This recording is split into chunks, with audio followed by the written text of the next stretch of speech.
Hi, I'm Jess. Hi, I'm Kristen. And welcome to Rediscover, a space where we celebrate the childlike qualities that make up the essence of who we are while engaging with the world around us, both authentically and imaginatively. Nothing is off the table here, and we talk a little bit... Or a lot. About, well, everything. Around here, we're always rediscovering, sharing empowering stories, and connecting our hearts and minds with every facet of life. While we, of course, talk about the real stuff, we invite you to be a part of the conversation as we broaden our perspectives, release limitations, and grow to create our most joyful and fulfilling lives together. So come along with us as we rediscover all the best parts of you and bring a little bit of magic into your day. Hi, I'm Jess. Hi, I'm Kristen. There it is. And there welcome back to Rediscover. Welcome back. Oh my gosh, we're back. Whew. We're alive and well. And here we are. Back on your floor. I know, we're back in my bedroom floor where we started Rediscover back in 2020. 2.5 years ago? Yes, and... How is that possible? I know.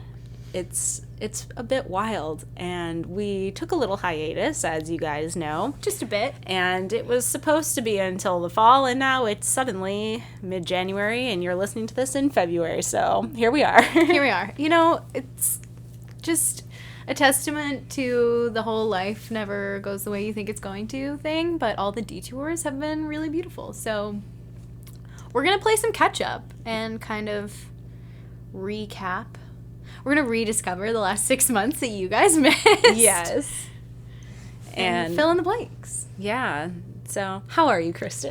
I'm pretty good. Yeah, I feel like I'm trying to answer how are you in the context of like the last several months. Yeah. I'm great. I'm really happy. That's wonderful. I'm really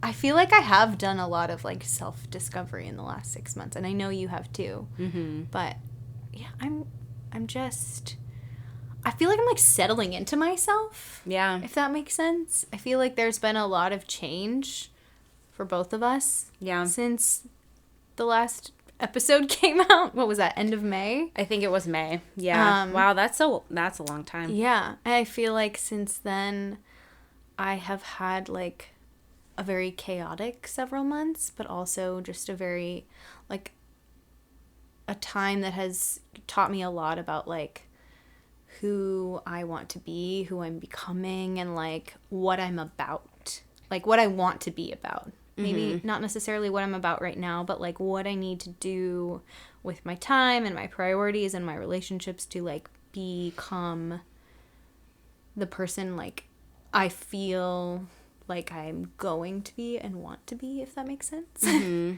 Like aligning with your highest self.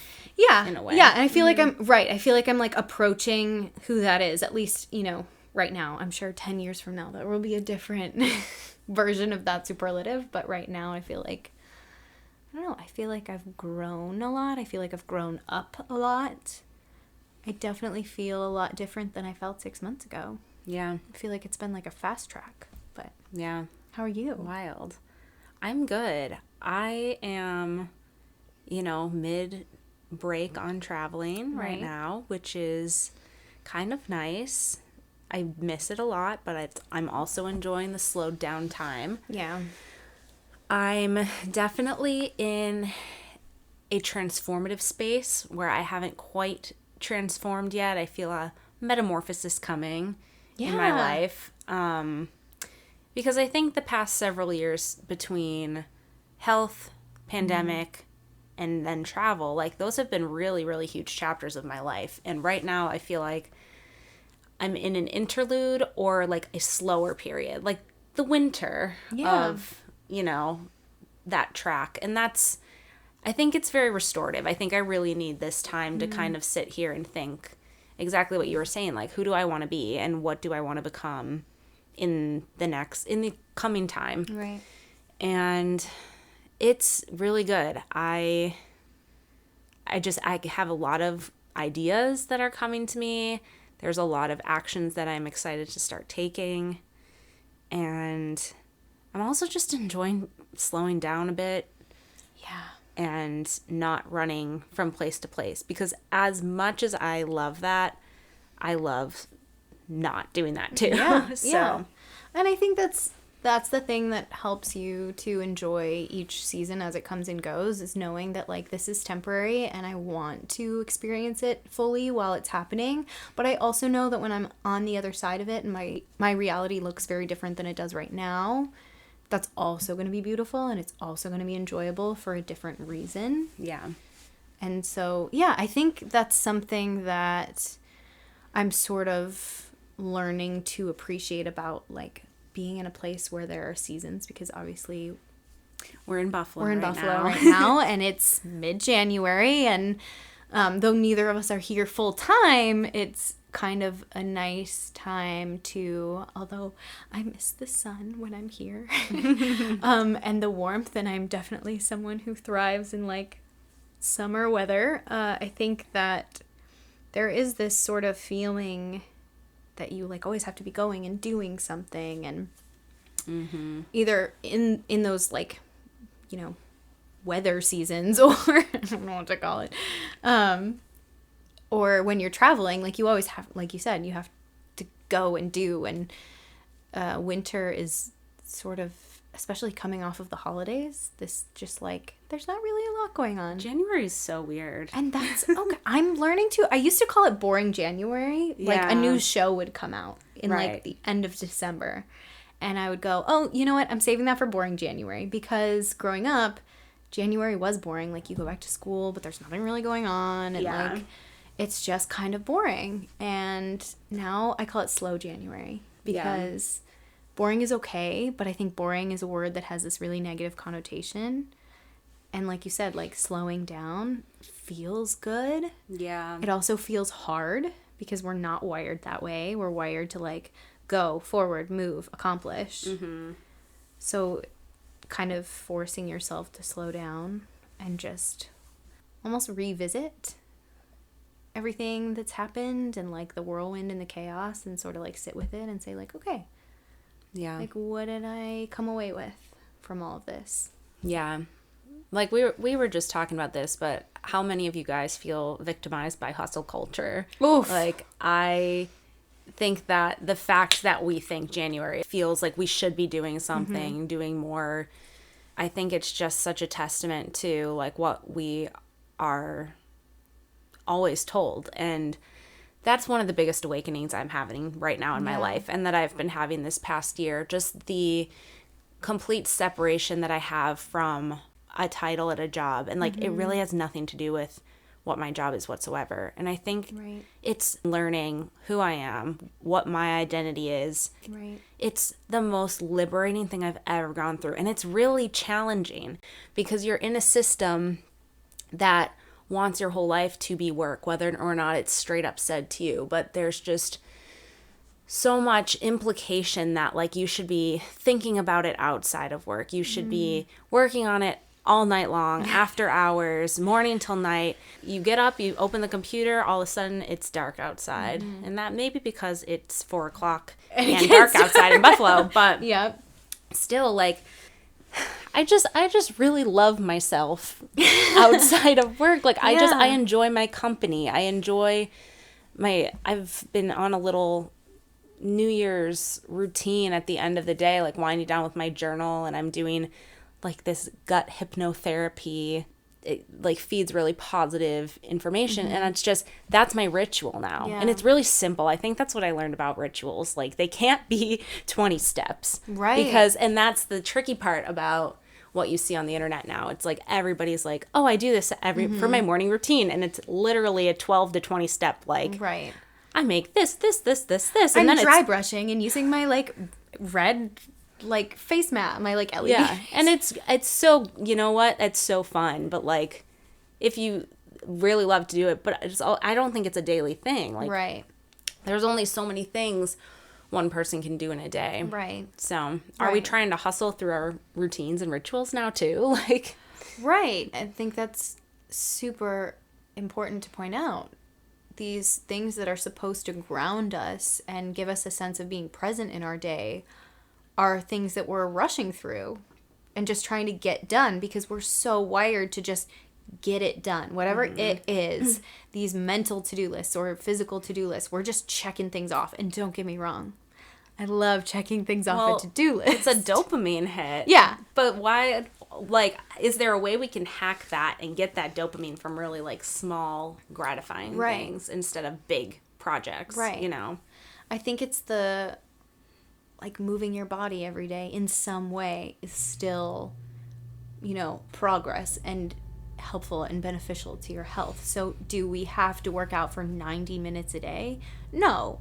Is that realistic to most people's lives? Also no. But, like, maybe you do 20 minutes in the morning or at night, like, some, like, you know, low impact thing to help you kind of wind down from your day, or in the middle of your day. Yeah. You know, that's just one thing, but those little, like, I kind of try to present it to myself like, okay, everybody has this amount of time. Yeah. Like, no matter how busy I think my day is, I have 10 minutes to, like, brain dump something or do a little, like, 10-minute, I don't know, like a little 10-minute yoga flow or something like that. I do love those. A little 10-minute meditation, or just some, like, sitting and breathing, which is something I recently learned I'm terrible at.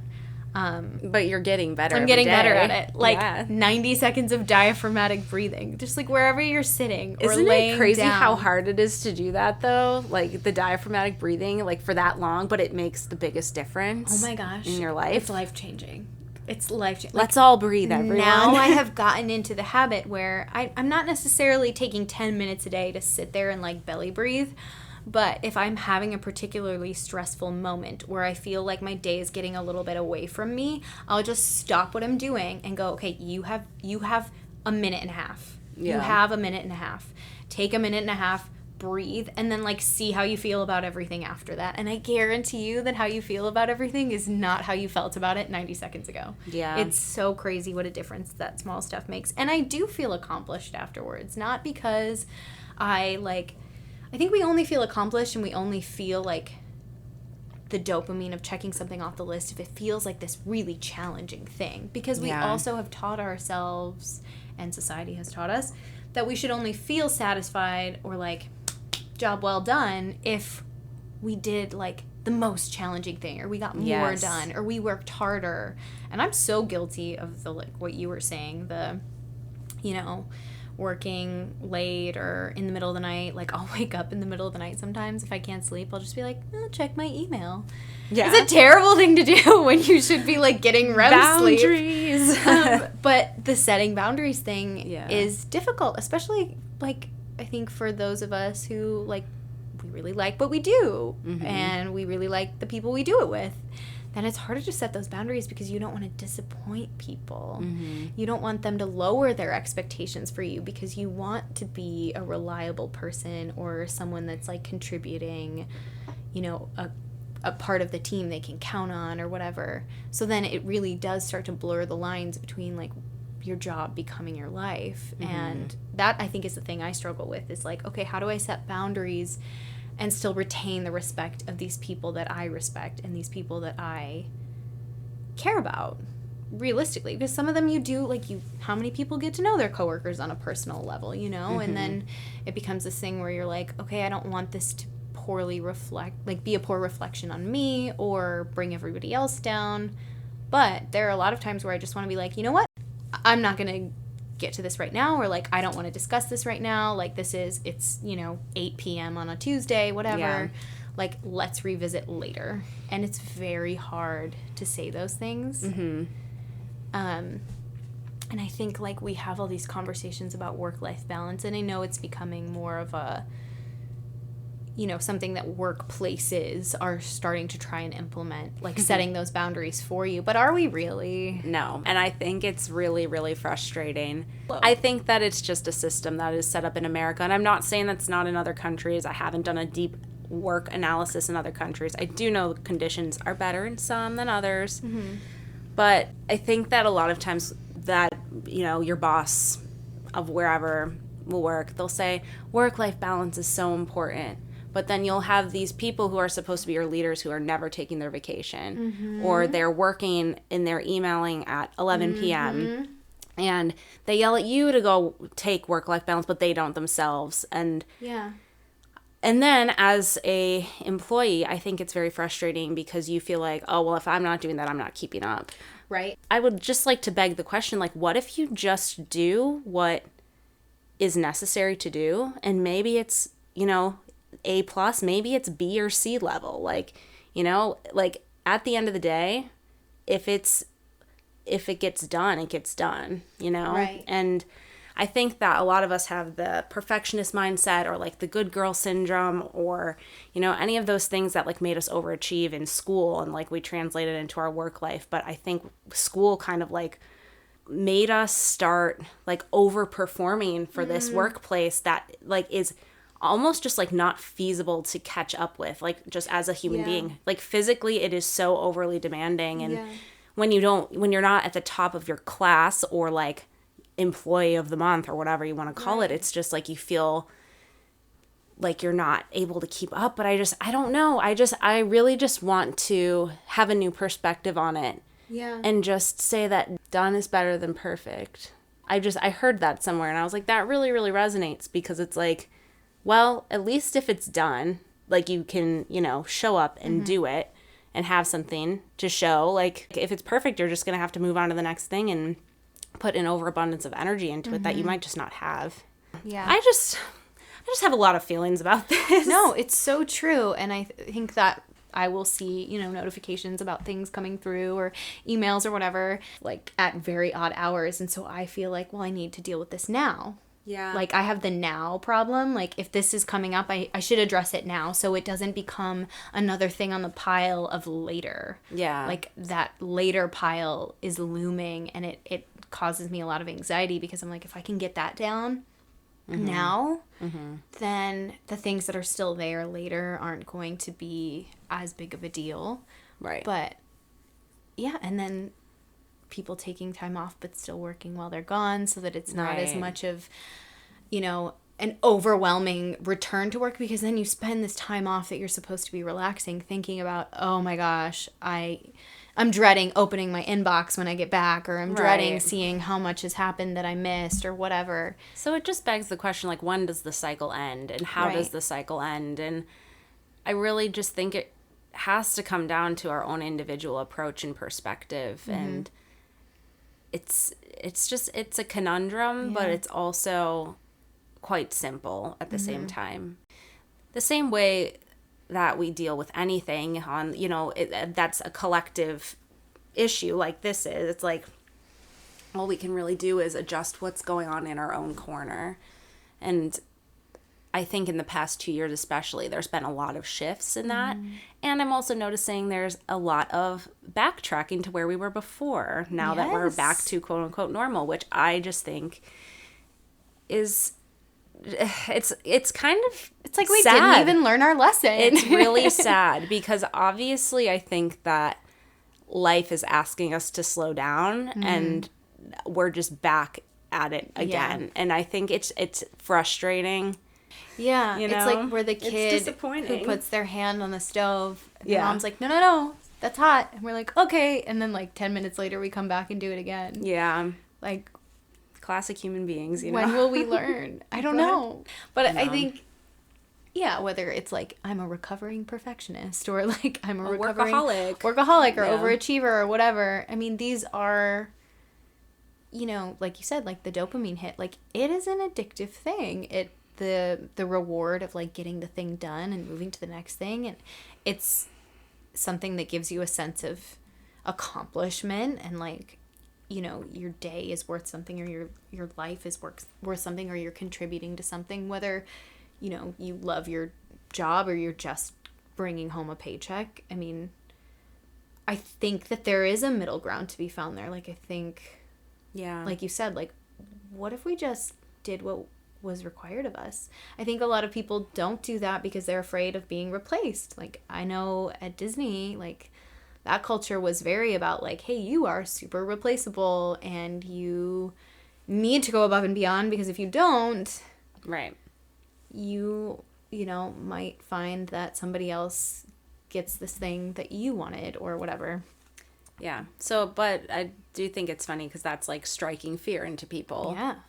There's a lot of this that's just like an interesting perspective when you zoom out, and especially now. I just think at this current point in time, I've really been reflecting a lot on that and how important I think it is, to find that middle balance, like doing what's required of you, but doing something that actually, like, it doesn't have to be your life passion either. I think that's really interesting.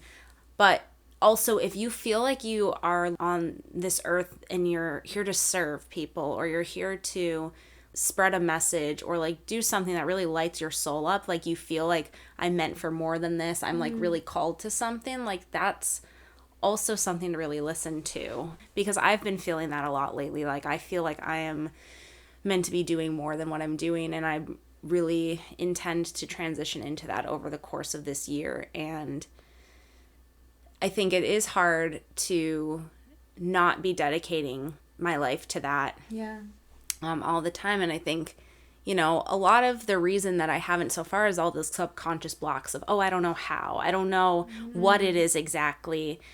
And just taking like the little messy action and doing what you can do and just building and following your like intuitive hits and any inspired action that you get, I think is the only way to really get there. So I don't know. We'll see how that journey goes. I think that's like one of the main things that's been on my mind now.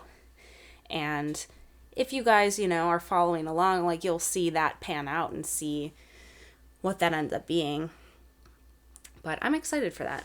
Yeah, it's been very cool to watch, because I think I said this earlier too. It was like motivation, like self-motivation has never been the issue, because you are a very driven person. You set goals and agendas and desires for yourself, and you pursue them adamantly. I think we do talk ourselves out because we don't have like the full scope of like what that's going to look like, or we see these people that are doing it quote unquote perfectly, or in the right way, or like they're following the right steps or whatever. But they were probably, I like that messy action phrase. They were probably taking messy action too, and that kind of falls back to the done is better than perfect thing. Like just getting it out there or doing something is better than nothing. When you weigh like the risk and reward, like what do you have to lose? Yeah. And if what you potentially have to gain, or even just the experience of having started to kind of create some muscle memory around it is super valuable. And I think that that's something that, perfectionism inhibits, and like the imposter syndrome inhibits, and just like the fear of being wrong or not doing it right. Yeah. I think one of the biggest things that I've learned in these past 6 months is how to work with your subconscious brain and your subconscious thoughts. And this has been something that I've really worked on since I got into the concept of manifesting, but I really kind of learned more of the science behind it, and like how your brain develops these neural pathways that are just repetitive and on a loop, and like you aren't even fully aware of them, because we're so driven by our thoughts, just the way that we think and the way that those thoughts create feelings in our body. So if I'm like trying to learn something new and I have this thought in the back of my mind or in my subconscious that's like, I can't do it, I can't do it, I can't do it. And it just starts translating in the fact that there's this block and this isn't working and that's not working and XYZ. So I think I've been just doing a lot, like there's a lot of journaling you can do on that, just like freehanding it and like I've really gotten into EFT tapping. I really love doing that. Have you ever done that before? I haven't. I don't know. I think that really has helped me with my health, and then I kind of like transition it into other areas. I really, really like it. And I think that's been just so, so helpful, just as like an anxiety tool, but also like a manifesting your dreams tool, and just getting to your subconscious beliefs and figuring out what's really holding me back here, like what's underneath all this, and just asking myself why over and over again. Like, why do I feel this way? Why do I feel this way about that?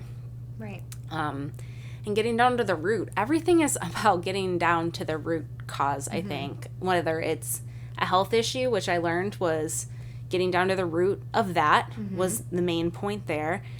And then belief systems and, you know, feeling like you're not pushing through in some area of your life, like getting down to the root of what's holding you back from that. I just think it's the most enlightening thing to realize, like, oh, it's all coming from our subconscious mind. It's not even like our conscious. Right. You know? It's sort of like the way you said pushing through that made me realize that, like, these physiological things that happen to us, like a foreign body enters our being, like a foreign substance, or, you know, whatever it is. It could be like a bacteria or whatever, something your body doesn't recognize or have need for or whatever, and it still has to find like a support system for it, right? It still has to figure out, like, how do we process this, how do we get rid of it, how do we make it work for us. And so it has to like muscle through that thing that it doesn't want, but it's having to deal with. And I think that there are so many like mental things that function that way as well, like so many, you know, external things that we experience or beliefs that we either take on or just have lingering that we haven't ever like gone back to reassess. And they're these things that we don't realize we're muscling through. We're trying to find the wherewithal in the systems and like the headspace or like the heart space to like support those things, even though they don't belong anyway. And you spend so much mental and emotional energy trying to work those things out. I think I've spent a lot of the last like 6 months doing that. And sometimes it takes like stepping into a new space or a new relationship or a new like season of life for you to realize like all of these things that you were sort of like holding that you either didn't really realize until they're like sort of, they have like a light shone on them, like, oh, that was taking up a lot more space than I realized. Yeah. You know, like opening the Monica closet and it all just comes tumbling out and you're like, oh crap, where does all this go? But really, like, most of it you can probably throw out. Yeah. What I'm trying to learn too is I always was told like, oh, you have to like clear that energy, like clear it. But I think the concept is like, okay, energy can't be created or destroyed. So how do you manage that? Well, I think thinking of it in the way of transmuting it is really helpful, and acknowledging it is really helpful. Like giving it that space to exist, not judging it if it's good or bad. Yeah. Like really giving it a neutral approach, and then transmuting it to, that neutrality, and just letting it be there and being like, okay, thank you for the journey so far, but like this isn't needed anymore. And it's not something that can always happen like in one go, but the more you become aware, I think the less it starts to affect you. Yeah. Oof. Yeah, so we got really heavy, I guess, Yeah. today on this I know, episode. I'm like getting now I'm just working through things and like just taking stock of everything in my own head. No, you know what though? I feel like I think that's just a huge lesson of life in the past couple years, but in the past 6 months especially, and with all this inward time in January, it's just, you know, what better time to go through all of your subconscious beliefs than now? It's true. But we can get back to more topical things. Well, I like that we can transition in and out of it though. Like this is what I want to talk about. Our approach to rediscovery. I'm glad we both. Yeah. Yes, when we were talking about like how we want to come back, I was sort of like, you know, we took some time off. The beautiful thing about Rediscover is that it was kind of created to be this thing that can evolve as we do, and that was the whole point of the show title. You know, we are constantly rediscovering ourselves and everything around us, so the context can shift with that. And I was like, I don't know, we can throw whatever rule book we wrote out the window as far as I'm concerned, and just there are so many times where, you know, we're having conversations, the two of us, about like an episode or just like catching up in life, and I'm like, I wish we were recording this because this is the episode. And so we just kind of realized that like if we wanted to capture that like organic, unfiltered, authentic conversation or just moment in time, the best way to do it was to just like kind of let you guys sit in on it. So that's the approach we're taking, is just instead of it being this thing that we like discuss and lay out and map. And I think that was a good thing for that time, because it helped us to sort of like figure out what we really wanted it to be, because we sort of explored all these different avenues and talked about all these different topics every month, and we sort of knew which ones we were really excited about and which ones we were kind of just like doing because they were fun. Mm-hmm. But the ones that we would get super excited about like would be the episodes that ran really long, or the ones that we would talk about, you know, for months ahead of time before we finally decided to sit down and record it. And so instead of it being this thing that becomes more like contemplated, we wanted it just to like flow more naturally. Yeah. So I think that's just kind of our approach, just getting together, and before we get it all into it, just sitting down and turning on the microphone. Just start recording. Yeah. Because we were like, right before we recorded this, we're like, all right, so I guess just start record. And I really appreciate how insightful our conversations are and how in depth we can go, and just letting them be a little bit more unfiltered and a little bit more whatever is really on our hearts at that time. Because I think looking at this episode, like, yes, some of these topics are a little bit heavier right now, but it's because that's exactly like where my energy is right now. Me too. And I can't even pretend that it's not. Right. Like, this is everything we talked about in this episode is everything that I've been thinking about daily. Mm-hmm. And that's just kind of been, you know, weighing on me a bit. And like, it's the energy that I'm trying to transmute into my life and create into something beautiful and into something fulfilling and energizing. And maybe just talking through it with a close friend and with you guys, our close friends as well. Like, I think that there's a lot that can simmer from this episode and integrate and realign. Like, that is one of my big things for this year. I really want to realign, and I really want to step into creativity. And I think those are my two big words of the year. Yeah, it's funny because I sort of like to let the beginning of the year like tell me what the year is going to be. And the beginning of this year has been pretty challenging. It has been. And I think I'm definitely taking a lot more like of an intentional step toward healing this year. Just like mind, body, spirit, all the things. I feel like I said in, what was it? Was it 2021 or 2020? Intentional.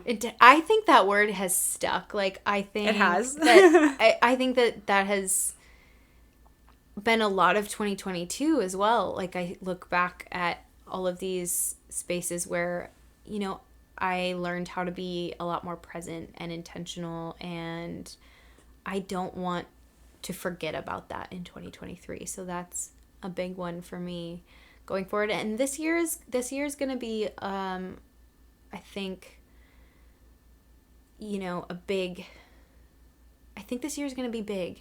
I think there are some big decisions I need to make, and some like steps I have to take, some like advocating for myself that I'm going to need to do. So I'm going to have a lot of courage. So I think that's a big one for me. And the healing journey that I'm on too, like taking those steps and doing, you know, investing in that is a thing that also has required a lot of courage and is continuing to require a lot of courage. So I think, you know, just having the courage to heal, having the courage to sort of surrender to all of these question marks that are ahead of me, because a lot of my life is, you know, I can't see past like a certain time frame right now, and I'm learning to have to be okay with that, and that's not something that I'm good at. So that's, I think we can all relate to that feeling. That's a huge thing. And I don't know, just trying to be more like, I'm good at gratitude retrospectively. I'm good at looking back at something and being like, wow, that was so beautiful, or that was so fun. I'm so grateful for those people and those memories and whatever. And I'm really trying to be more intentional about like stopping to appreciate it and be grateful for it while it's happening. Yeah. No, that is the most life-changing thing I think you can do. And I think this past year with the traveling aspect, that was huge for me too, because we were just having a conversation the other day about when we were in Ireland, let's say. The whole time I was like, oh my God, I'm freezing. I don't feel good. Like, this is hard, blah, blah, blah. Like, all these things.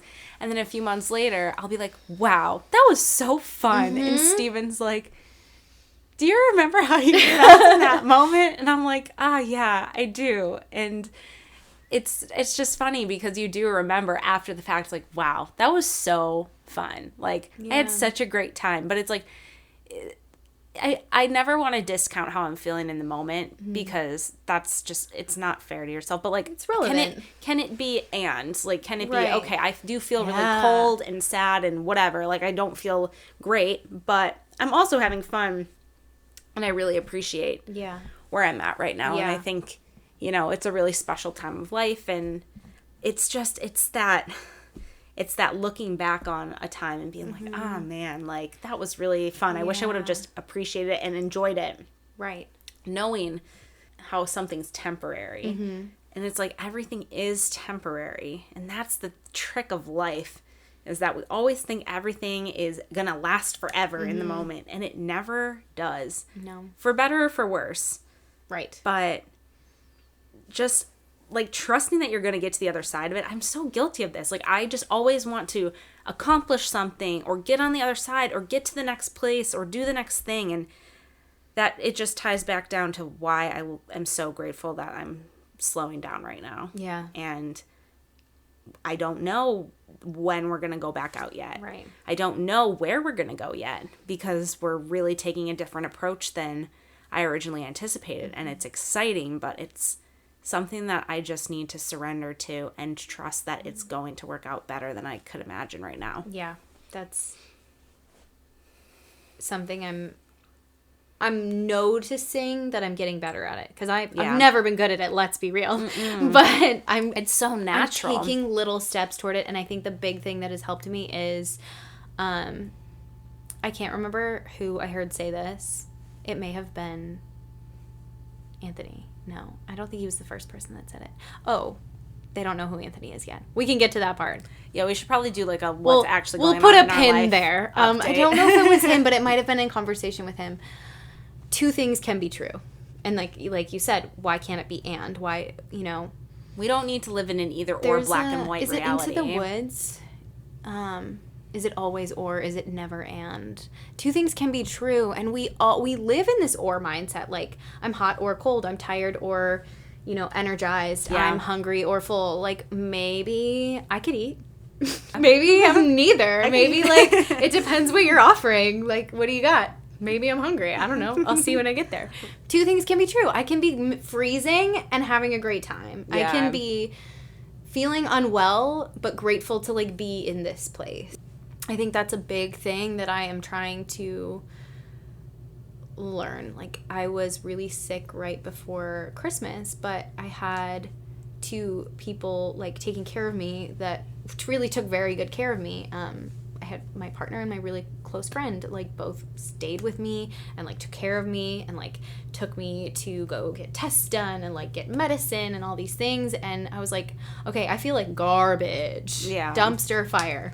But I'm so thankful that, like, I have people in my life that are willing to, like, muscle through the mud with me, I'm so grateful that the people I'm surrounded by aren't just people who want to be here for the good times, but are happy and, like, willing to be there through the hard moments too. And so I'm learning to kind of live in this duality of, like, all right, maybe this thing isn't great, but, like, where can I find these silver linings, and, like, how can I make them bolder or like stand out more? And I think that, like, I know we've talked about this a million times on Rediscover, but, like, those little, like, letting the little moments be big.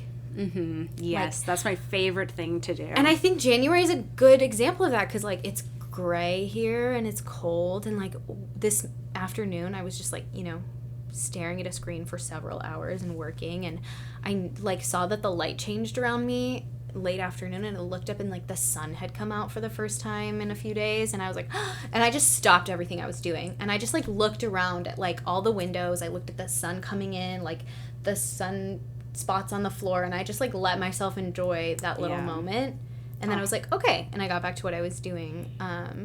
Just those little spaces in the day where you can like find something to get like child excited about. Yeah, and if you don't stop to do that, life's gonna just pass you by. Right, and those are like, what are we waiting for? It's a way to like cultivate gratitude in the moment, which is the thing that we're working on. It's a way to, you know, give your life meaning. It's a way to realize that two things can be true, and it's a way to sort of disrupt that tedious, like, moving from one thing to the next, and agendas and schedules and routines, and getting through it just stops you in your tracks. I think a thing that I did in 2022 was let life stop me in my track, because I had an idea and a plan and a goal and a trajectory and this is what this is going to look like, and then nothing was what I thought it was going to be, and it was all better.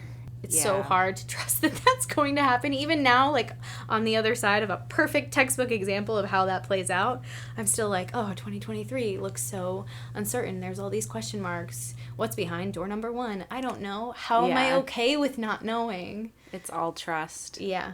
It's all trust. Yeah. And I will always live by that mantra. Everything is always working out for me. Have you guys noticed on TikTok, Lucky Girl Syndrome is trending right now? Lucky Girl. Have you seen this? I have not. So basically on TikTok, there is a trend called Lucky Girl Syndrome going on right now that is rooted in the mantra of everything is always working out for me, better than I could expect. Everything is always working in my favor, which is an Abraham Hicks type of mantra that I've been talking about on Rediscover and in real life for years. But the reality of it is, it works with your subconscious mind. So if you really take it on and it gets into your subconscious, you start attracting things to you that are making you the luckiest girl in the world, or you know, all these things that may have never come. Because if you're telling yourself constantly like, oh, things just don't work out for me, weird shit happens to me all the time, like blah blah blah, it continues to happen for you.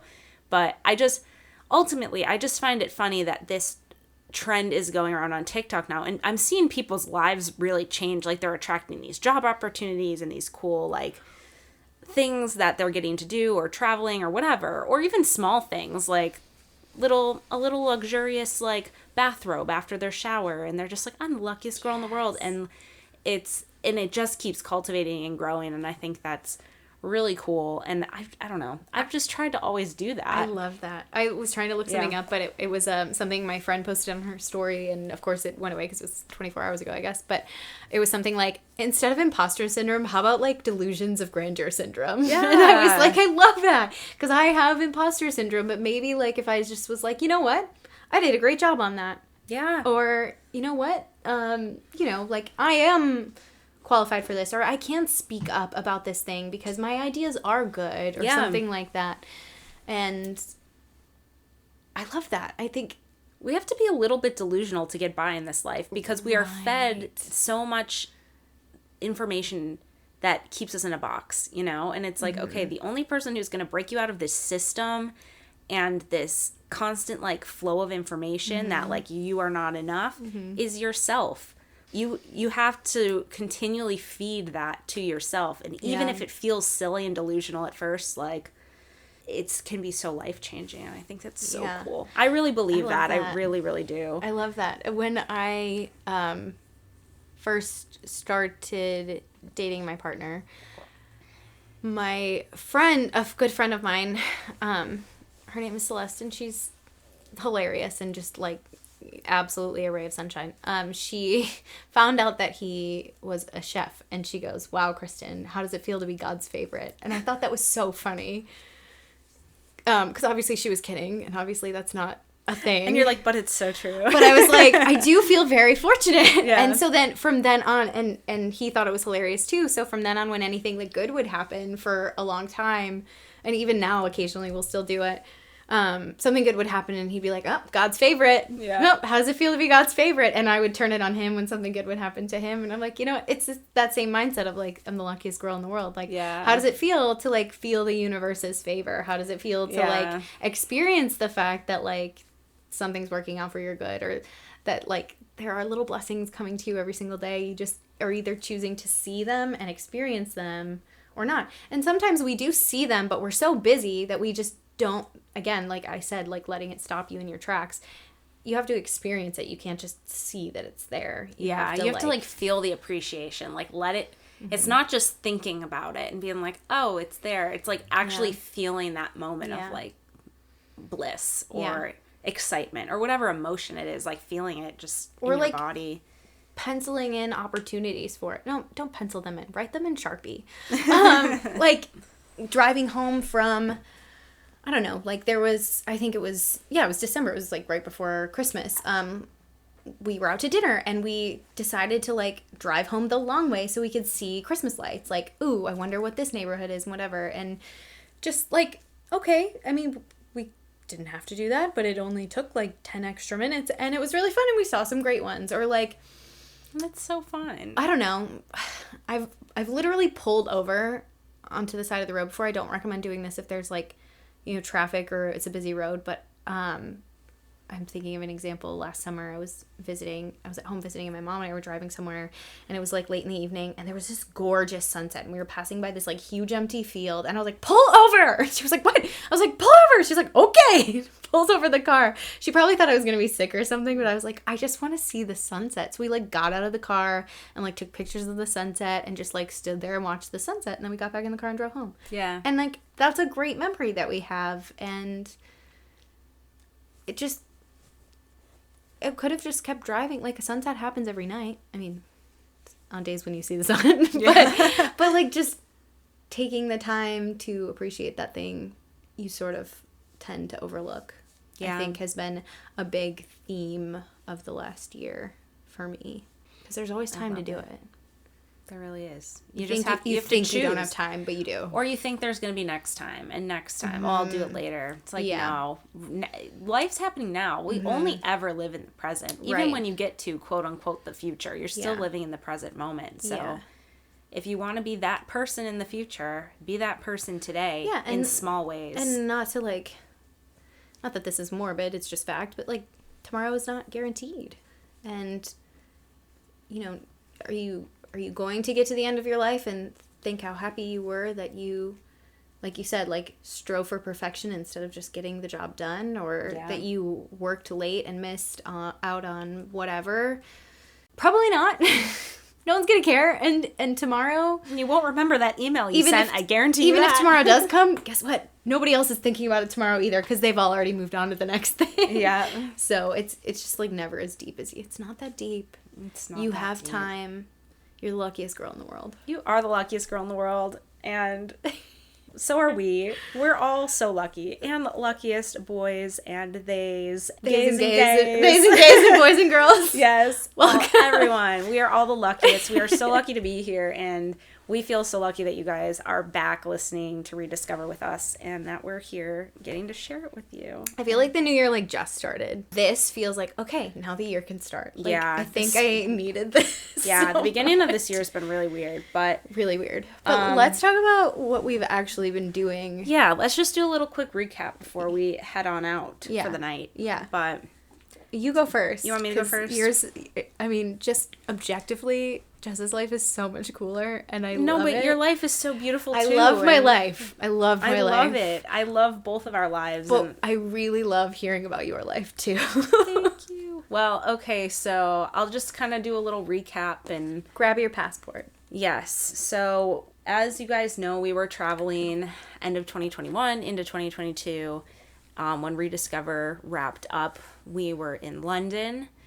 And we went on quite a few more adventures. We hopped over to Croatia, which was our unexpected favorite. Really? Yes. Okay, I don't think I knew that. Unbelievably surprising, just in so many ways.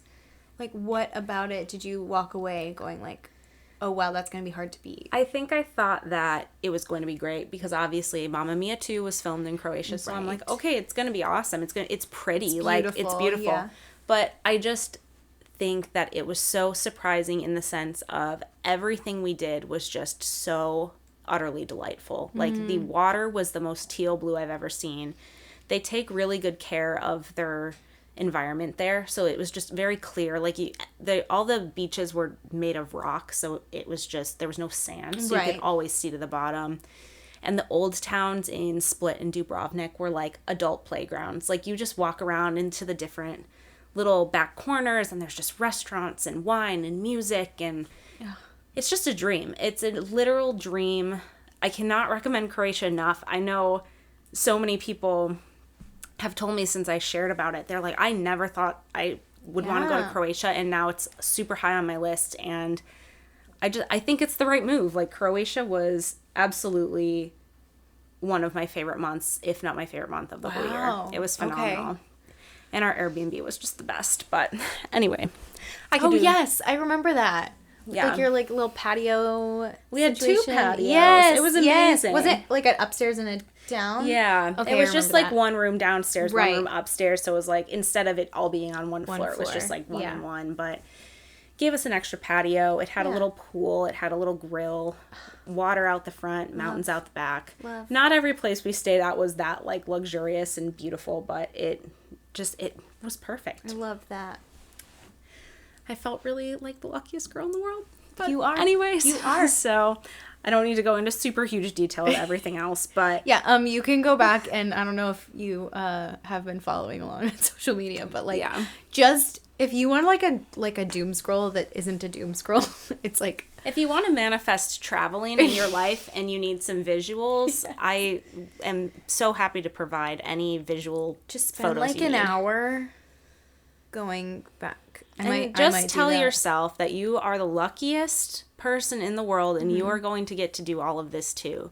Because that's the thing. I mean, I've told you this before, but I really feel in my heart, I always want to share these things to help people either feel like they're there or that they can go there too. It is something that I wish we could all do together at the same time. But it's really, I really truly believe if any of these places resonate with you or traveling resonates with you, there are so many ways to do it that are manageable and doable, and maybe not tomorrow, but if it's something that really calls to you, I really just think that don't stop thinking about it. If it's your dream, go for it. Even if it's whatever it looks like to you. And I just think it's so empowering, and it gives you so much perspective on life in the world, and it's my favorite thing in the whole world. I also think that dreaming about it is super fun. It's so fun.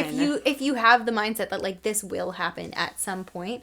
Yeah. It lets you, no pressure. And this is something personally for me, obviously the Italy dream is still alive and well, and I've gotten to the point where I'm I don't really, I was telling Steven, I was I don't really care when it happens. I know that it's going to. Yeah. I think this is the first thing in my life that I've really been able to, do the surrender about. I'm really bad at doing that. But this I genuinely am it's going to happen when it's going to happen. It's not going to happen tomorrow. But, I'm okay with where I'm at right now. So I don't feel like I'm running from or towards something. It's just, a thing that I want to happen. It's going to happen. And in the meantime, dreaming about it is so fun. I follow accounts, or I look at Condé Nast, and I'm watching Stanley Tucci searching for Italy, and anything else Italy related I can get my hands on, and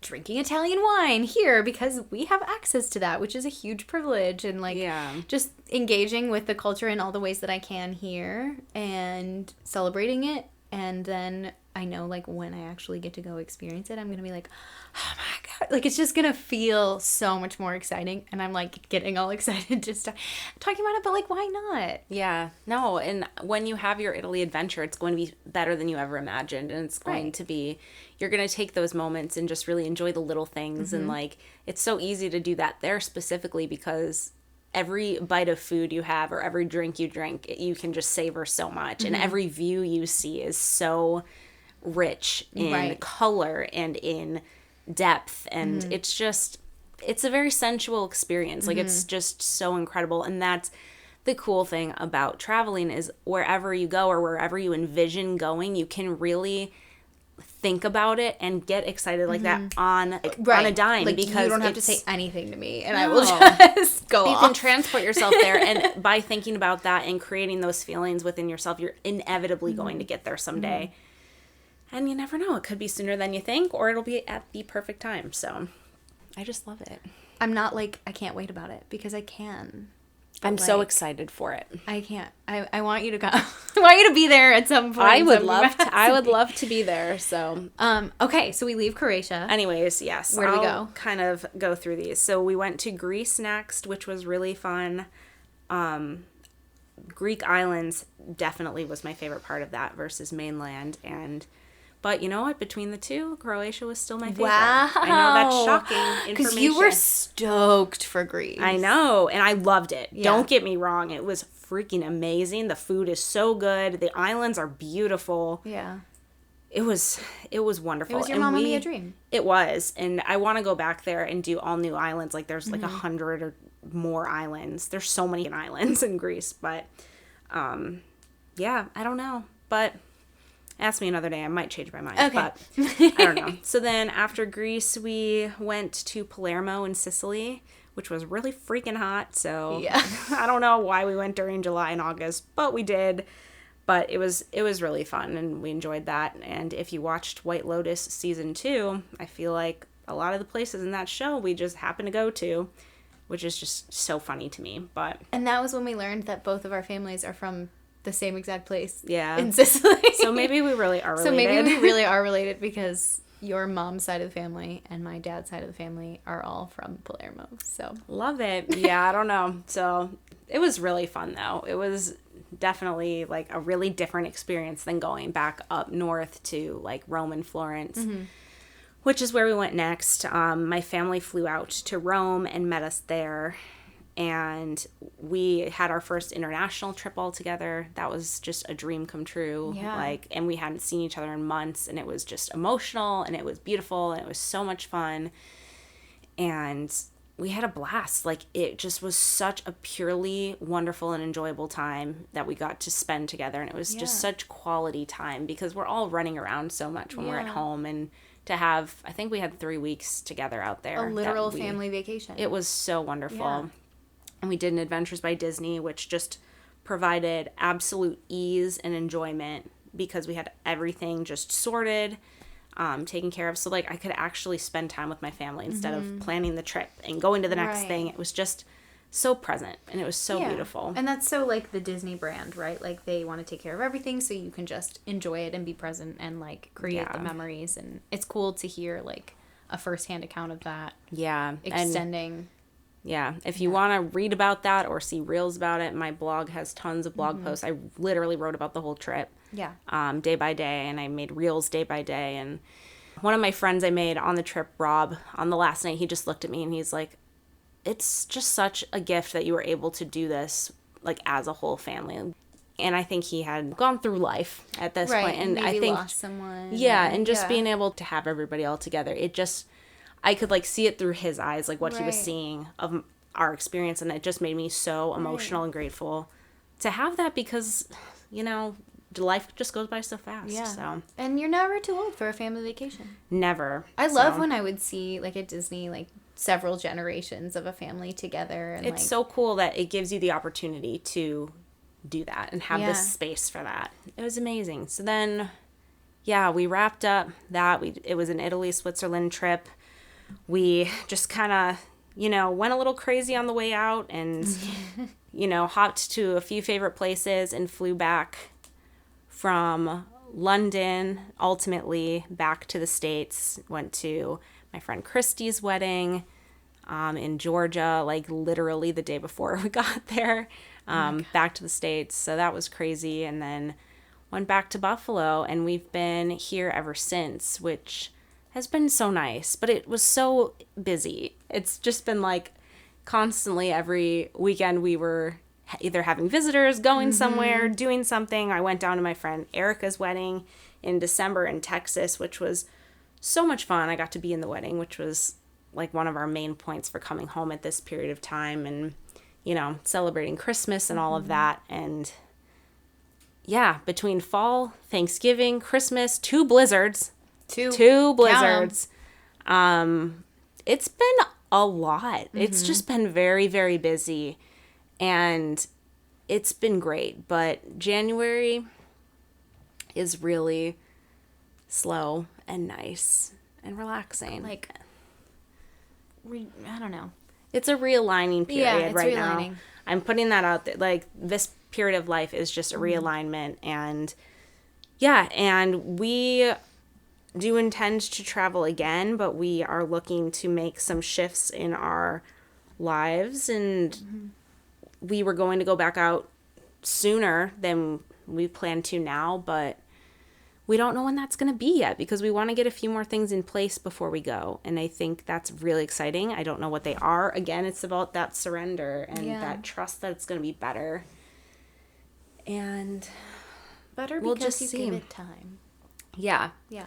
Because the plans we had originally were amazing, and they would still be amazing if we did them. But I think that something bigger is calling us, and just something about the timing of it all, like, is trying to come through, and I'm just trying to listen to that. Yeah. So we're here, and we're just gonna, do some house sitting, take a little moment, work on some passion projects, figure out, who we want to be and how we want to evolve. And I think that's really exciting. So that's where I'm at. I love it. Yeah. I love it. Yeah, I mean, like I said before, I'm watching this journey for y'all, and I'm like, I'm tired.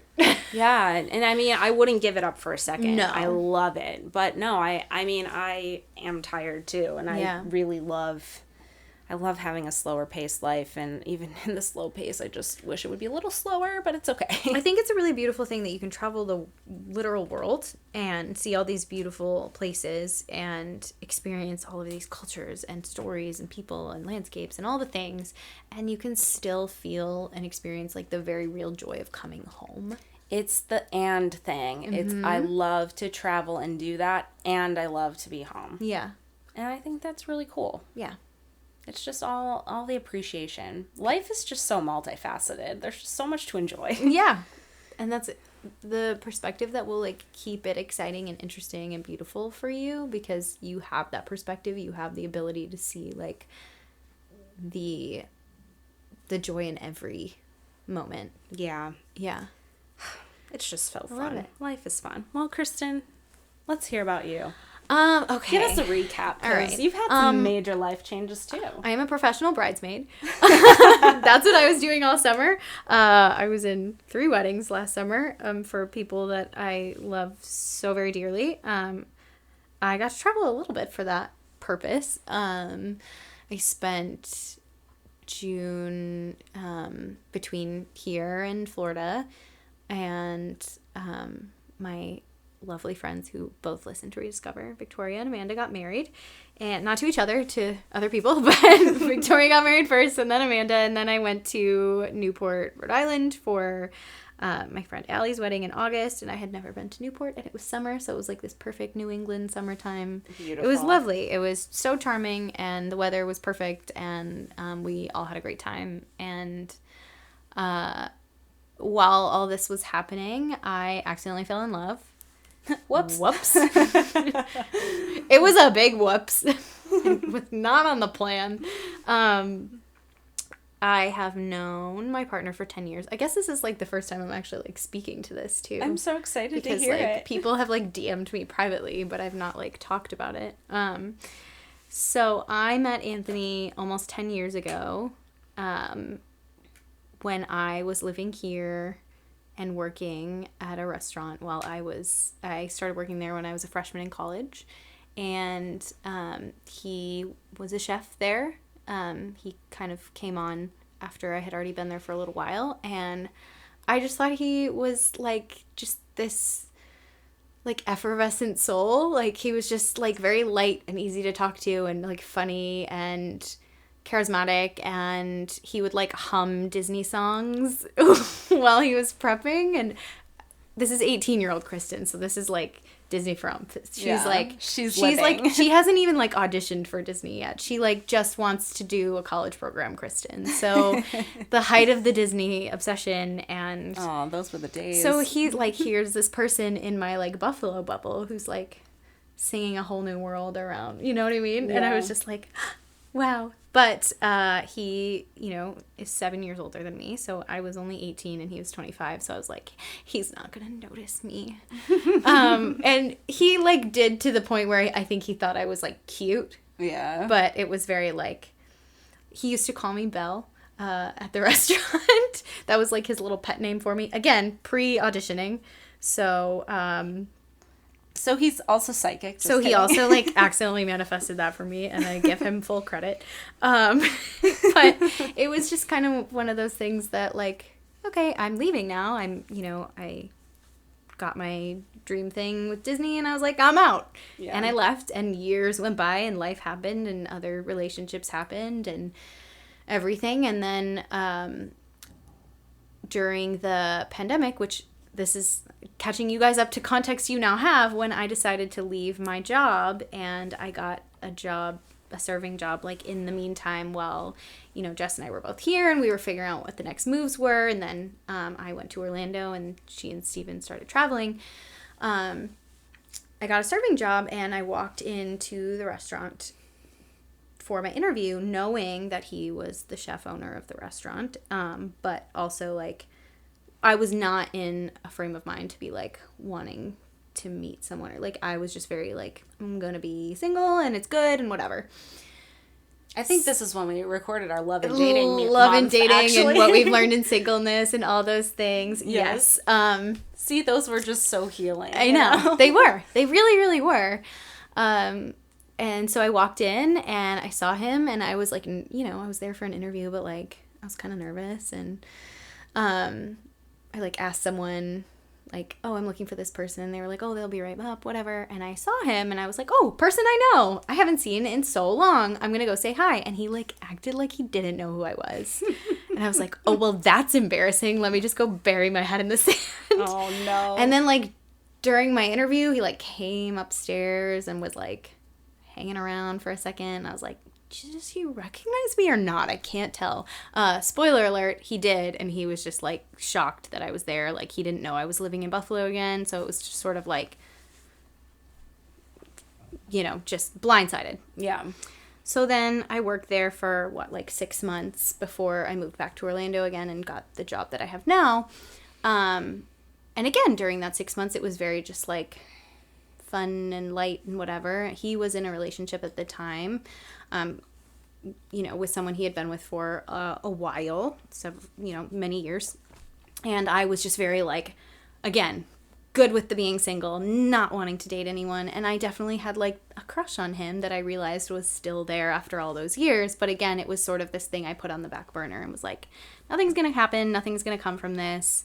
We had a very positive working relationship. We had like some fun banter and whatever, but it was just very like topical. We never hung out outside of work. It helped that the restaurant was an hour and away from where I lived, so I was just ready to go home at the end of the night every night. But yeah, that was that, and it was all just very like, okay, I'm going this way and you're here and goodbye. And then 2021 was like my year of being single, and it was my year of being single. I, you know, other than like, I don't know, going on a couple dates here and there, I was pretty much single for the entire year.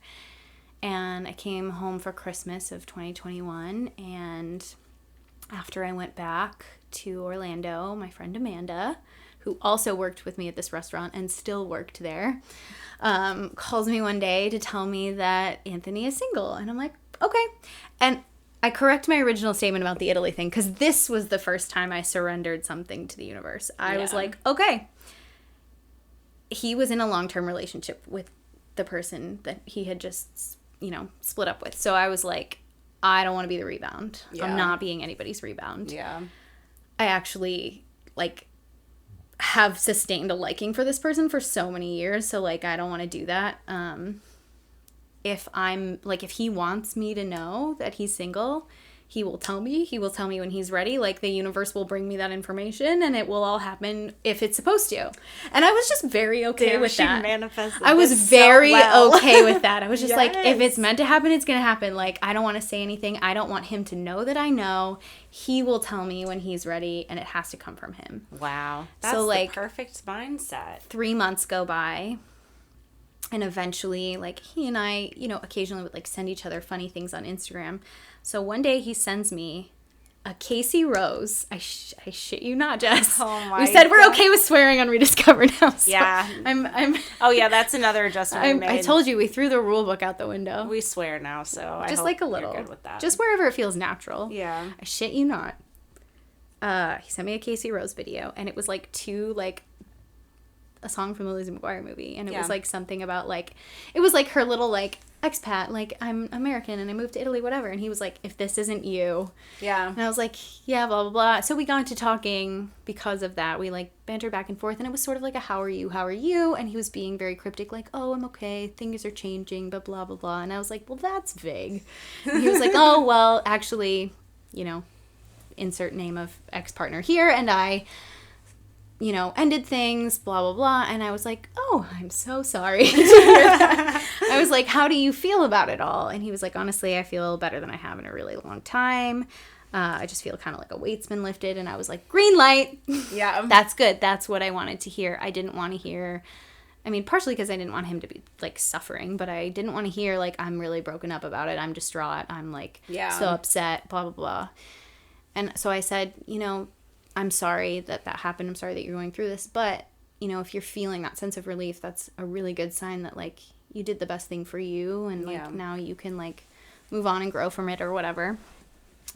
And then that conversation evolved. And at some point, my mom was visiting me at the time. We went and, like, did a sangria tasting at Coronado Springs. So, like, this was, like, a liquid courage motivated thing. But I eventually said something to the effect of, like, you had to wait until I moved back to Orlando to be single. And he was just like, what? He's very astounded by that, because I guess in his mind he had also, like, assumed that I wasn't interested in him, that it was just sort of like this, like, friendly banter thing. So from there, just kind of was like, okay, well, we live in two different places. He asked me to attend Amanda's wedding with him, to which I said, I'm in the wedding, so technically you'd be attending with me. But we can pretend that was you asking me out, sure. Mm-hmm. So then, since he had asked me to attend a wedding in June with him in March, we had to fill the subsequent 3 months with something. So anytime I was in Buffalo, we would, you know, go out, and our first date was like 7 hours long. And I was like, okay, this is different. Yeah. Everything felt different. Nobody around me existed while we were having conversations. I was nervous to eat in front of him. Just everything was I felt like my whole world just like flipped from one day. And I was like, oh, okay. Oh, okay. This is probably it. Like, I sent my friend a voice text after our second date that I still have by accident. I didn't realize I still had it. But I said, Bonnie, I'm so fucking smitten. I need to get a grip. And I can hear, like, the nervous excitement and, like, I don't know where this is going to go in my voice. And he flew down to see me in Orlando at the end of May. And before we had even, like, decided to be exclusive or, you know, make it official, he told me he was in love with me. And I was like, oh, yeah, duh. And it was like the biggest no-brainer. I was like, I think I've probably been in love with you for longer than I knew. And everything was just so easy. Like, I cannot emphasize that enough. And since then, like, we've been able to spend more time together. You know, I'm very fortunate to have a job that is a little more flexible with where I'm working, as long as I have internet. Yep. It tends to be easier, so I'm able to be here more, because obviously his job does not travel well. But everything's just been so easy. Like, even the hard stuff has been easy. Yeah. Because... And like, maybe I'll go back and listen to those old episodes, which he did, by the way. Did I tell you this? When we started dating, he, like, went and listened to our Rediscover episodes about, like, love languages and dating and single. Smart man. He was like, I feel like I'm cheating a little because I'm like getting all this insight without asking you the questions, but like, how could I not take this gift? But then he did take the time to talk to you about it, which is important. That's true. Yeah, everything's just been easy. He's just like this very like kind and like positive, nurturing human being. He is so, I don't want to say selfless because sometimes that gets like misconstrued for like doormat, but he's genuinely just like the best person I know. And I just like don't ever not want to do life with him. Like it's just really that easy. Like I just feel like I fell in love with somebody I didn't know was my best friend. Yeah. And I know that sounds so cliche, and I know the when you know thing sounds so cliche, but like, y'all, if I don't end up marrying this person, there's something wrong with me. So we'll see what happens. But for the moment, very content. And I think it really is because like I stopped looking. Yeah. Like I mean, I just stopped, and not that I stopped looking. I wasn't really like ever looking. I just stopped like caring about it. Well, you just got so like clear on what you wanted, number one. And I just feel like you really got to know you, and you weren't looking externally for like that validation from anything. And I think you stopped chasing things that like could have been perceived as like something. Yeah. Like, like a Ross and Rachel type moment. Yeah. Like, instead of, like, idolizing that and putting that up on a pedestal, it's like, no, I don't want that. I want something easy. And, like, it can be easy and it can be fulfilling. And it landed in your lap. And that's when you know those things are meant for you. It's like, oh, you were here the whole time. You were literally, I know. It's a wild, like. But would you have been ready for it earlier? No. And that's the thing. Timing is a beautiful thing. Yeah, we've had that conversation. Like, the timing actually did work out. Like, I know that I said that, like, you had to wait until whatever. And obviously I was just being cheeky. But, like, it actually happened exactly when it was supposed to. And I'm really glad that I was able to, like, surrender that time and, like, give him time to process that relationship and, like, surrender when it happened, because the way that it happened is just like, to me, such a great story. Like, not like this great phenomenon, not like a great story as in like this phenomenal love story, but again, like, I didn't need that. Like, I just needed someone who was gonna show up. And that's my favorite quality of a person. Someone show up. He does what he says he's gonna do. Like, I remember when we were first dating, he would like text me good morning every morning, but not just like a good morning, like an intentional one. Like, what do you have on the docket for today? Or how was this thing? Or whatever. Like, remembering these very intentional things, making it a point to remember things about my friends, asking how they're doing. Like, he'll ask, like, oh, what are Jess and Steven's plans for traveling next? Or how did they like blah, blah, blah? Or, like, how did this person do on this thing? Or, like, when is Amanda taking her boards? And, like, that kind of stuff. Like, he wants to be a part of my life. Yeah. And listen to the podcast and hear about my day or whatever. And it's just like, and I'm learning so much too. Like, I am learning how to be a good partner, because there's a lot that's come up for me. I think that's the part that like nobody tells you about, like, finally getting into a healthy relationship is, and this is like a whole other episode, so I won't like delve, but all this stuff that you didn't realize was a negative thing from like a past relationship starts coming up, and you're like, oh, that was terrible the way that person treated me about this thing, or like how this person made me feel about this thing about myself that's not really broken. Yeah. That I've just told myself was broken for so long. It's not. Yeah. They just didn't have the patience for it, or didn't have the like capacity of their heart for it, or whatever. Again, it's that subconscious stuff. Yeah. It just lives there. Yeah. I'm just really learning like how to meet people where they're at, how to meet myself where I'm at. Yeah. Because I'm watching this person who like has no obligation whatsoever to do that continuously show up for me and meet me where I'm at. And I'm like, it's just changing my whole worldview. Yeah. Like, being unconditionally loved by someone really makes you see the world with a lot more of a hopeful perspective. Mm-hmm. And I think I didn't realize like how cynical I was. Not how, I don't know, maybe cynical is too strong of a word, but yeah, it's just, but it's, again, this is with anything in life, relationships, travel, whatever it is, like, that you want in life. It just happens when you stop obsessing over it or looking for it or, you know, thinking about, like, the when behind it. Like, yeah, it's just gonna happen when and how it's supposed to. And yeah, it's not cookie cutter. It's not fairy tale. It's not once upon a time, but, like, I've done that life.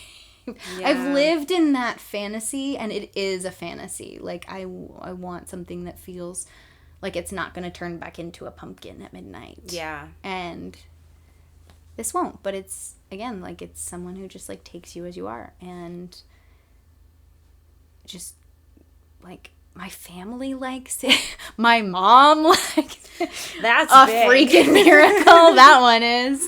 Yeah, and it's been so fun to, like, you know, not have to be nervous to, like, take him to family functions. Like, Yeah. What was the first family thing you took Steven to? Like a holiday or something. What was it?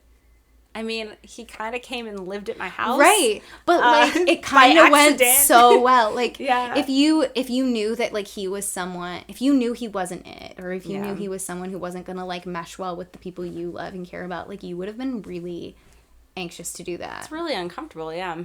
Yeah, because it's like, okay, now you're part of my daily life. Yeah. I just felt like no fear. Yeah. I was just like, okay, all right, here are these people. Have at it. Yeah. And, like, it's just been so easy. I haven't had to, like, convince anyone of anything because he's just been so genuine that they've all just, like, fallen in love with him too. And I'm just like, this is so easy. And, like, the same thing with his people and his family and friends. It's just like, oh, now I'm just a part of your life. Yeah.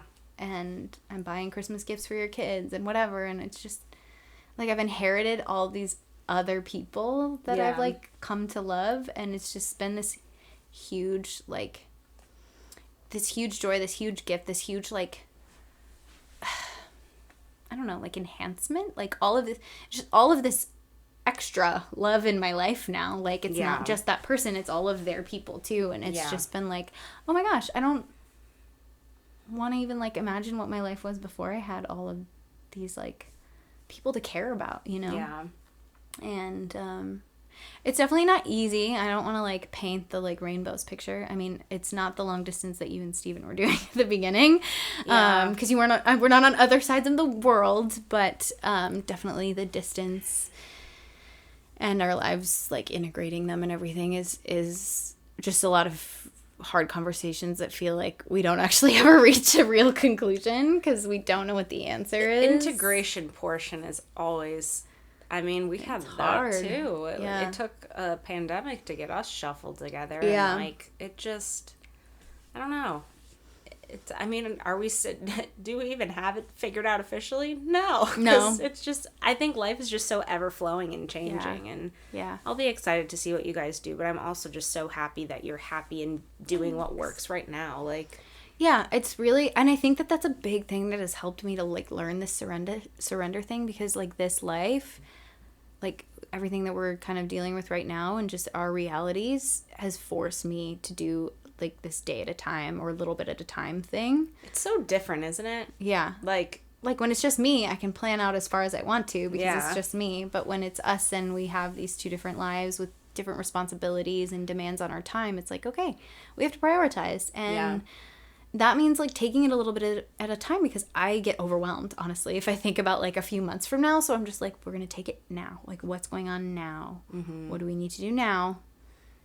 And we'll go from there. But, yeah, we are definitely, like, there are going to be some kind of big decisions that have to come up this year. And they can be exciting. They're not scary. Like, and he's so, like, exactly what I need because he's like, we'll sort it out. We'll figure it out. Yeah. And, like, I believe him.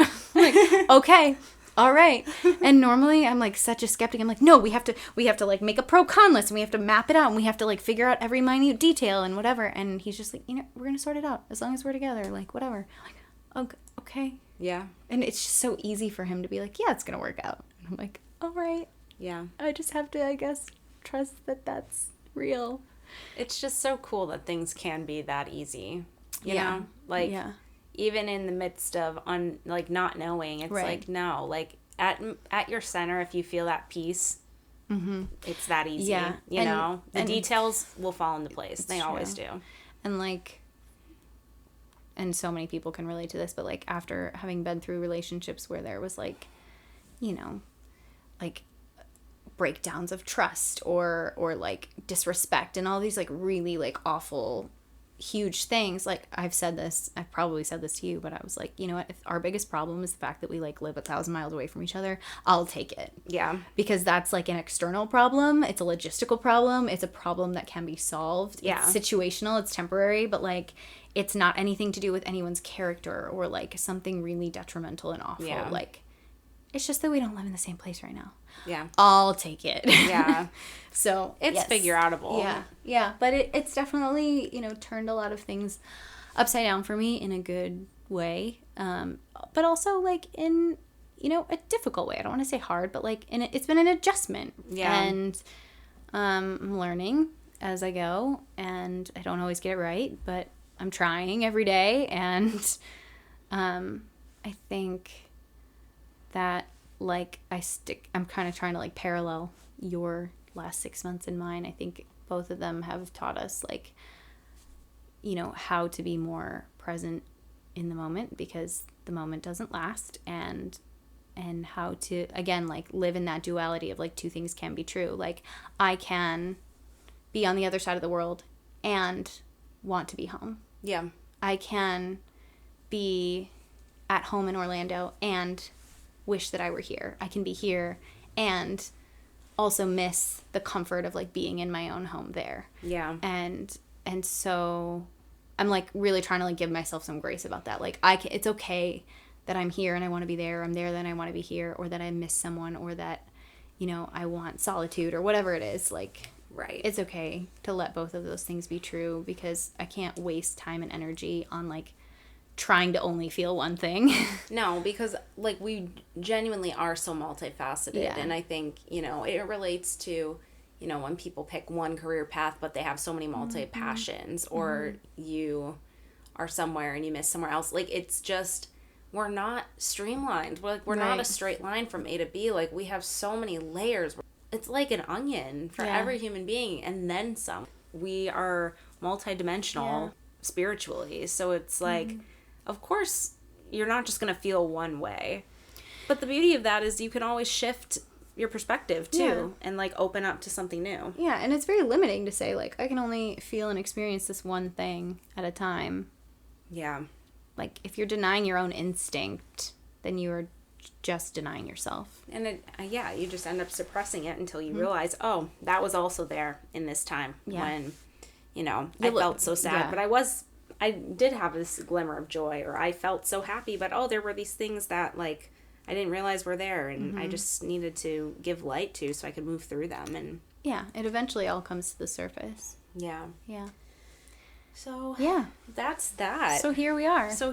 In January of 2023. Welcome back to Rediscover. Yeah.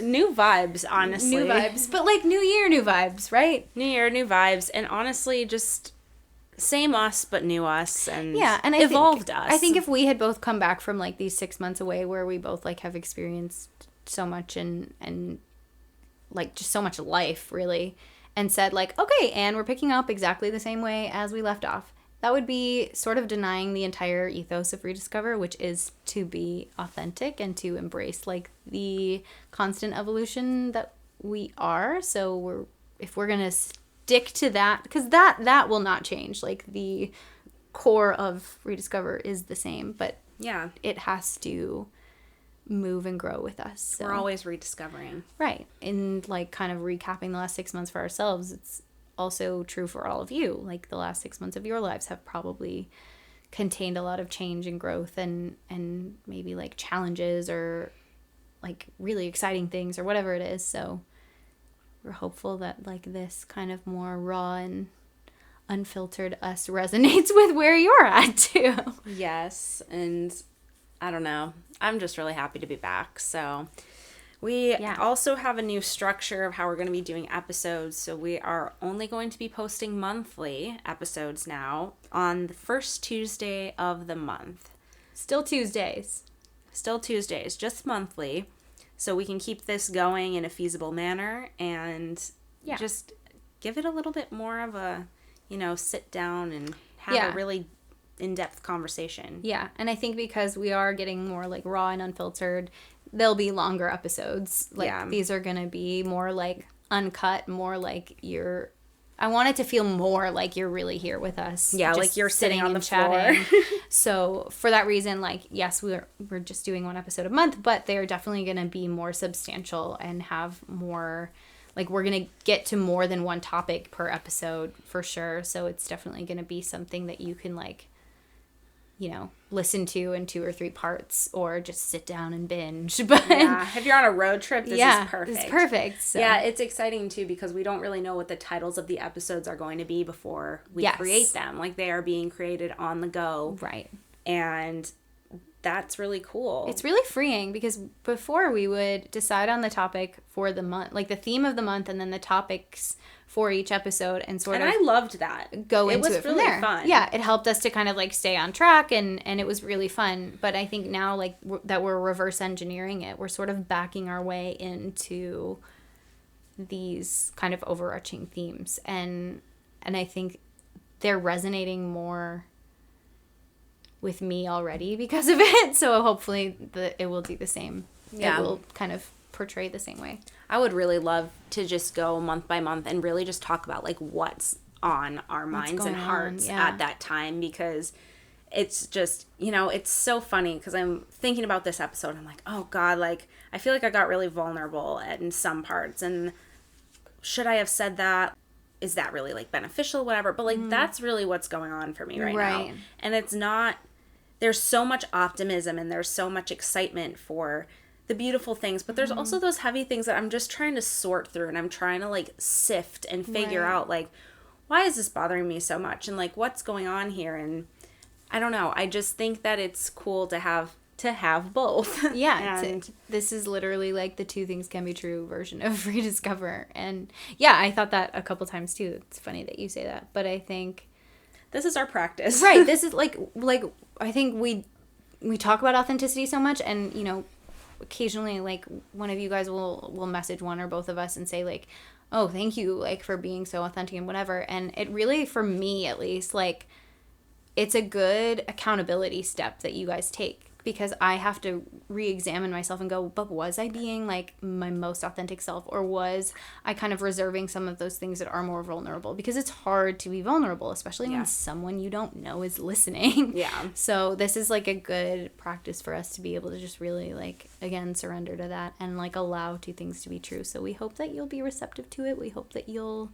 be open to it. And we hope that it will kind of also be like kind of a freeing space for you to examine, the duality of your own life. And yeah, I think we're just going to back our way into whatever next month is going to be. And we're going to come back here and sit on the floor and do it again. It's exciting. And the one other major thing that we are changing is rediscover is now no longer having capital DIS in the middle. Yes. We are going straight rediscover, all lowercase, because we are leaving the Disney glimmer behind. Not that it's gone for good, but it's just not quite as strong a pillar as it used to be. Yeah. And I think that's reflective of our lives and translates into the podcast. Yeah. And I think I'm excited about that. I'm excited about it too. I know that was something we were both like, how are people going to react to that? Because again, like the 2 of us as individuals, but also like our friendship has been so like closely linked to Disney, and it's not that like we don't cherish like a love and nostalgia for those seasons of life and that time and just for Disney in general, but there's so much about like there's so much more that we're learning and discovering. We have to step outside that bubble in order to learn and discover it. And so it doesn't mean that like we're never going to talk about Disney again. It just means that if it doesn't feel authentic, we're not going to claim it.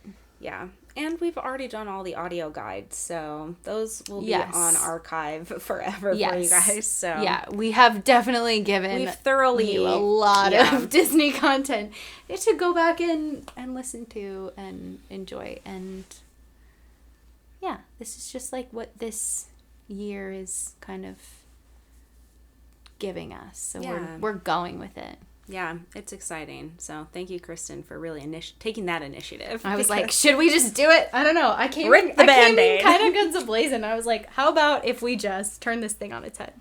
The new structure feels good, and I'm really excited to have this episode go out and then see how we grow over the year, because I feel like what you said, I feel like 2023 is a big year, but like in what ways, I don't know. Yeah. There's a lot of uncertainty, but resting in the uncertainty, trusting the uncertainty, and knowing that whatever is meant to come for both of us and for all of you, like, will show up in our paths. Yes. It's exciting. I love it. So, yeah. All right. Well, I think that's it for our first Rediscover return, our Rediscover revival. Like Frosty returns. I know. Rediscover returns. Rediscover returns. It was a journey. It was. And I'm happy to be back. Yeah. Yeah, this feels, again, like, it feels like the year can start now. Yes. I feel like I've finally, like, centered myself. Yeah. And go. But we'll be back next month with who knows what. Yeah. We don't know yet. We'll figure it out when we get there. Stay tuned. But thank you guys so much for listening. And how do we sign these things we'll talk to you next time. Oh, I forgot. Bye. Thank you for joining us on today's episode of Rediscover. If you haven't already subscribed, hit that button and join the Rediscover fam. If you're like us and you have opinions about everything, leave us a review on Apple or Spotify. Your positivity inspires our creativity, and we love hearing from you. Join us every other Tuesday for brand new episodes full of rediscovery. And each month has its own unique theme, so be sure to catch them all. Follow us on Instagram at positively.kristen and at jessicafay508. And check out Jess's blog at theroadjesstraveled with 1L.com. Until next time, bye!